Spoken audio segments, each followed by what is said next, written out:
Haleluya, Shalom Aleihim. Berjumpa lagi dengan saya pada perenungan hari ini, tanggal 18 Januari 2023. Saudaraku, hari yang indah di pagi ini. Saudara, sudahkah kita mengucap syukur kepada Tuhan di dalam doa kita? Dan mari kita beri senyuman dan sapaan kepada saudara-saudara kita. Kita awali perenungan pagi hari ini dengan tanda kemenangan kita dalam nama Bapa dan Putra dan Roh Kudus. Amin. Manusia dan hari Sabat. Bacaan liturgi hari ini diambil dari Ibrani 7 ayat 1 sampai dengan 3, dilanjutkan dengan ayat 15 sampai dengan 17, dan Injil Markus 3 ayat 1 sampai dengan 6. Saudaraku yang terkasih, tentang hari Sabat, saudara, selalu diperdebatkan oleh orang-orang Farisi, juga sebagian orang di zaman sekarang ini.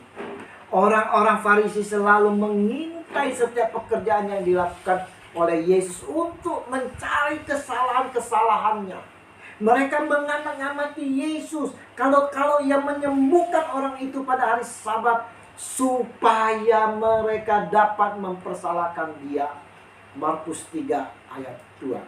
Nah, saudaraku, kita pun saudara sering seperti orang-orang Farisi, di mana sering mengamati saudara-saudara kita untuk mencari kesalahan mereka.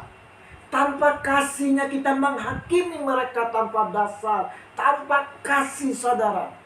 Perbuatan pengintaian atau mengintip untuk mencari kesalahan orang lain merupakan perbuatan yang salah, saudara.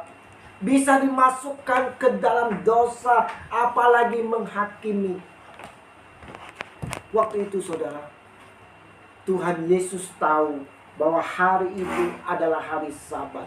Menyembuhkan pada hari Sabat sama saja dengan mencari masalah dengan pemimpin-pemimpin agama Yahudi yang mengawasinya pada waktu itu. Orang Yahudi sangatlah keras memelihara hari Sabat. Semua pekerjaan dilarang untuk dilakukan, termasuk menyembuhkan orang sakit. Prinsipnya saudara adalah pada hari Sabat, luka-luka hanya dijaga agar jangan semakin parah sakitnya, namun tidak perlu disembuhkan pada hari Sabat. Sikap pemimpin agama terhadap Sabat sangatlah kaku dan keras.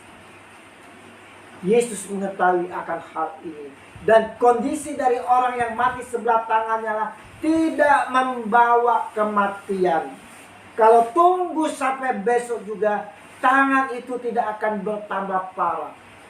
Jadi ketika orang yang lumpuh sebelah tangannya itu datang kepada Tuhan Yesus, maka ini merupakan sebuah ujian. Merupakan ujian saudara bagi Tuhan Yesus. Menjadi dilema bagi Tuhan Yesus. Menjadi pertanyaan bagi diri Yesus, juga diri kita saat ini.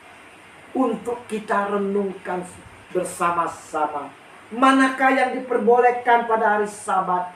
Berbuat baik atau berbuat jahat? Menyelamatkan nyawa orang atau membunuh orang? Tetapi mereka itu diam saja.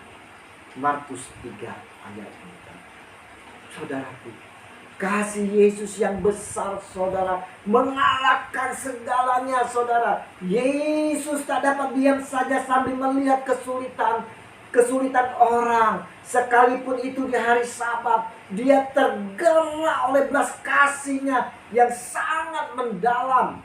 Di sisi lain saudara, Yesus tahu bahwa orang-orang Farisi sedang berusaha menjebaknya untuk membunuhnya. Padahal dia sedang berusaha menolong orang.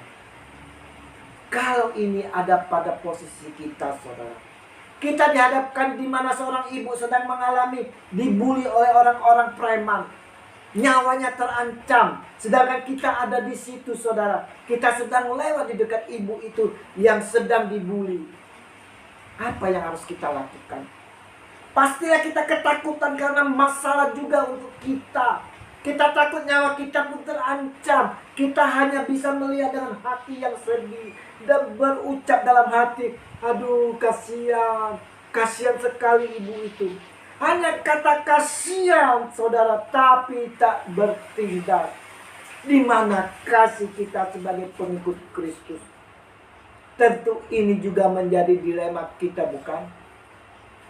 Kita lihat, ia berduka cita karena kedegilan mereka, dan dengan marah ia memandang sekelilingnya kepada mereka. Lalu ia berkata kepada orang itu, ulurkanlah tanganmu.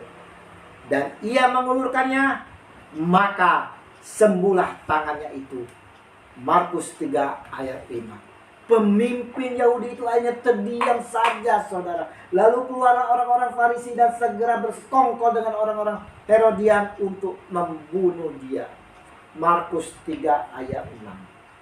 Saudaraku, perenungan hari ini Yesus mau mengingatkan kepada kita semua bahwa nilai tertinggi dari suatu aturan adalah kehidupan manusia sebagai ciptaan yang paling mulia.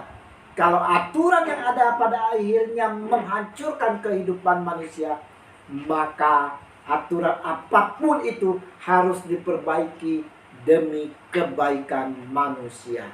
Inilah landasannya kenapa gereja menolak adanya aborsi atau hukuman mati bagi terpenjara, saudara. Hukuman mati tidak menjunjung nilai dan martabat manusia.